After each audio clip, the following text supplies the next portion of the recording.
South Korea has the lowest birth rate in the world.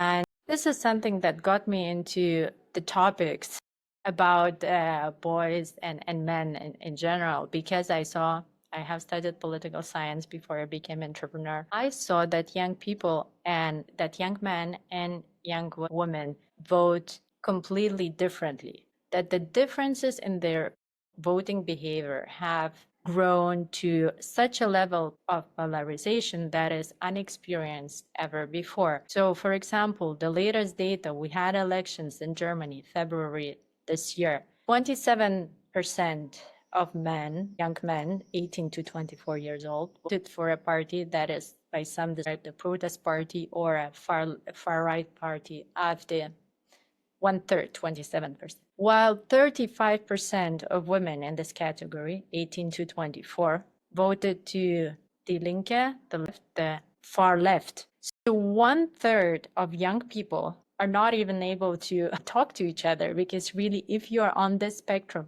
communication, relationships, friendships are very difficult. Some people manage that, but it's kind of the basic beliefs about the world is completely different for young women and men. And the biggest difference, the biggest polarization that happened is in South Korea. You know, what is South Korea leading in the world? South Korea has the lowest birth rate in the world.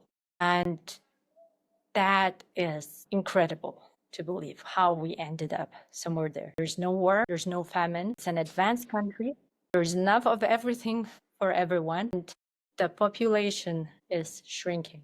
Number one country in the world with the lowest birth rate. And this is something where we have to take a break and think, how did we got here? Does that circle back to the very beginning of our conversation when we spoke about the family unit? And the family unit is sacred, and the family unit should be protected. And everything that we should use in our society is to grow and develop that family unit instead of destroying it. I think that has a lot of connection with the masculinity and what's happening with young people. Of course, people can choose to live, differently in different type of units. We're in free world in many parts of the world, thankfully, but we're also dependent on the young people.